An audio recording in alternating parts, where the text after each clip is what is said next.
Бәріне сәлем, мен атым Бауыржан және бұл Баукаплей арнасы. Бүгінгі видеода мен қазақтар қалай қазақтың мұнайынан табыс таба алатындарын айтамын. Миллиондаған адамдар қазақтың мұнайынан түсетін пайданы халыққа беріңдер деп қоймайды. Бірақ егер олай істесе, адамдар жұмыс істемей кетер. Нәтижесінде біз бүткіл мемлекет болып, тек мұнайдың бетіне қарап отырар едік. Оның үстіне бұл үлкен инфляцияға алып келуі мүмкін, себебі адамдарда қаржылық сауаттылығы жоқ. Сондықтан ақшаны ешкімге керек емес көліктер, тойлар мен айфондарға құртып тастайды. Сол үшін адамдар ақшаның құнын түсіну үшін және адамдар капитализм не екенін түсіну үшін компанияның акцияларын сатып алу арқылы мұнайдан түсетін пайданы алуға халыққа мүмкіндік берілді. Бірақ қарапайым халық ол туралы әдеттегідей тіпті естіген де жоқ. Себебі олар той тойлаумен, мал бағумен қолдары тимей жүрді. Ал мен тек елге бұл ақпаратты жеткізумен ғана емес, өзім де ол компанияның акцияларын сатып алып жүрмін. Мен өзімнің сатып алып жүрген акцияларым туралы және инвестицияларым туралы видеоларымда айтып жүрмін. Сол үшін видеоларымда керек ақпараттар табуыңызға болады. 2012 жылы қазақстандық мұнай өндіру және тасымалдаумен, су құбырларын соғумен айналысатын компания қазақстандық биржаға шықты. Яғни мемлекет қазақстандықтарға мемлекеттік компанияны сатып алуға мүмкіндік берді. Енді Қазақстанның мұнайынан түскен пайданы тек мемлекет қана емес, қарапайым халық та көре алады. Ол үшін адамдар Қазтрансойл компаниясының акцияларын сатып алулар керек. Сонда олар компанияның заңды түрде иелеріне айналады. Әрине, бүткіл компанияны сатып алуға ешкімнің қаржылық ресурстары жеткіліксіз. Сондықтан компанияның акцияларын мыңдаған адамдар сатып алды. Компания жылына бір рет таза табысын дивиденд ретінде өзінің акционерлері арасында бөліп береді. Келесі жылы мысалға бір акцияға шамамен 130 теңге құрайды. Ал бір акцияның қазіргі бағасы 930 теңге. Бір ай бұрын 880 болатын, ал 2 ай бұрын 800 теңге болған. Тіпті қазіргі кризистік жылдың өзінде компания дивиденд төлеуді тоқтатқан жоқ. Жеке менің ойымша компания өте тұрақты. Бұл видеода мен Freedom Finance компаниясының аналитиктерінің кеңестерін қолдандым.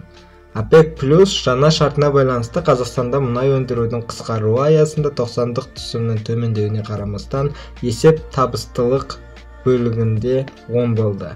Компанияның алғашқы 3.90-дағы пайдасы бір акцияға 135 теңгені құрады. Бұл біздің бұрынғы болжамымыздан 120 теңгеге жоғары. То есть біздің бұрынғы болжамымыз 120 теңге болатын, бірақ 3.90-да 135 теңгені құрады. Енді біз жыл қорытындысы бойынша дивидендтер барлық таза пайданы 100% толығымен төлеген кезде бір акцияға 145 теңгені құрайды деп болжап отырмыз. Дивидендтердің ұқсас деңгейі ағымдағы бағаның 17% кірістілігін береді. Бұл өте тартымды көрсеткіш. Біз Қазтрансойлдың бір акциясы 1100 теңгеге дейін жетеді деп ойлаймыз. Оның мүмкіншіліктері өсу мүмкіншілігі 33%-ға тең. Сатып алуға кеңес береміз. OPEC+ шарты аясында елде мұнай өндірудің қысқаруы аясында мұнай тасымалдау және жүк айналымы бойынша операциялық көрсеткіштердің нашарлауы құлдыраудың негізгі факторына айналды. Осылайша мұнайдың шоғырландырылған жүк айналымы төмендеді. Табыстың төмен болуына қарамастан кірістілікті сақтау.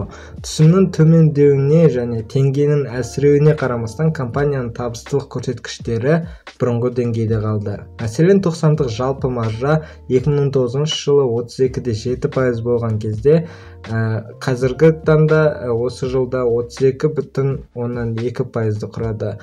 Ал таза маржа 2020 жылы 3-ші тоқсанда өткен жылғыға қарағанда 6,3%-дан 23,6%-ға дейін өсті. Өсімнің негізгі операциялық емес факторларының бірі бағамдық айырмадан түскен кірістің өсуі болды. Компания ақш долларындағы қолма-қол ақша мен депозиттердің көп бөлігін ұстайды. Бұл оған бірлескен басқарылатын компаниясындағы валюталық борыш салдарынан теңгенің әлсіреуінен болған шығындарды хеджирлеуге мүмкіндік береді. Хеджирование. Нәтижесінде компанияның 9 айдағы таза пайдасы 51,9 миллиард теңгені, немесе бір акцияға 135 теңгені құрайды. Дивидендтер біз күткеннен жоғары болуы мүмкін. Биылғы жылы компанияның таза пайдасы бір акцияға шамамен 145 теңгені құрайды, ал айырбастау бағамы 432 теңгені құрайды. Долларын, яғни $1 432 теңгені құрайды. Дегенмен қазір айырбастау бағамының компанияның пайдасына әсері доллардағы ақша қаражатының болуына байланысты онша жоғары емес. Әдетте 4-ші тоқсан еңбекақы төлеу бойынша жылдық сыйақыларға байланысты табыстылық жағынан ең әлсіз болып шығады. Сондықтан біз консервативті түрде 4-ші тоқсанда бір акцияға 10 теңге пайда күтеміз. Компанияның таза пайдадан 100% дивидендтер төлейтіні және мемлекеттік компаниялар бойынша неғұрлым жоғары дивидендтер төлеу жөніндегі ағымдағы мемлекеттік саясатты ескере отырып, әлеуетті дивидендтер Казтрансойл бір акцияға 145 теңгені құрайды. Қыркүйек айының соңында теңгерімде 74,5 миллиард теңге ақша қаражатының болуы да дивидендтер болатынына салмақты дәлел болып табылады. Өйткені бұл сома әлеуетті дивидендтерден, яғни 55,7 миллиард теңгеге асып түседі. Ал компания дивидендтер төлеу кезінде 2021 жылдың жазының басында одан да көп ақша жасайды. Сондықтан достар, Казтрансойл компаниясының қазіргі жағдайы, қаржылық жағдайы және жылдық есептері менің көңіліме жағымды.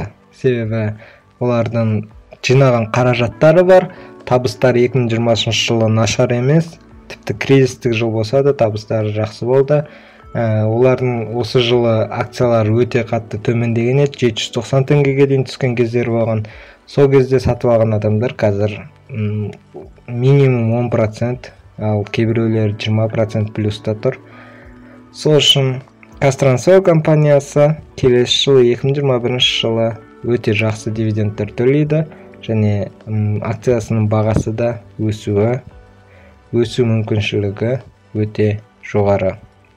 Сол үшін мен әлі Казтрансойлдың акцияларын алуды тоқтатпаймын. Егер осы видео сіздерге ұнаса, лайк басып арнаға тіркеліңіздер. Сіздермен болған Сарқұлов Бауыржан, және бұл Бокаплей арнасы. Келесі видеода кездескенше.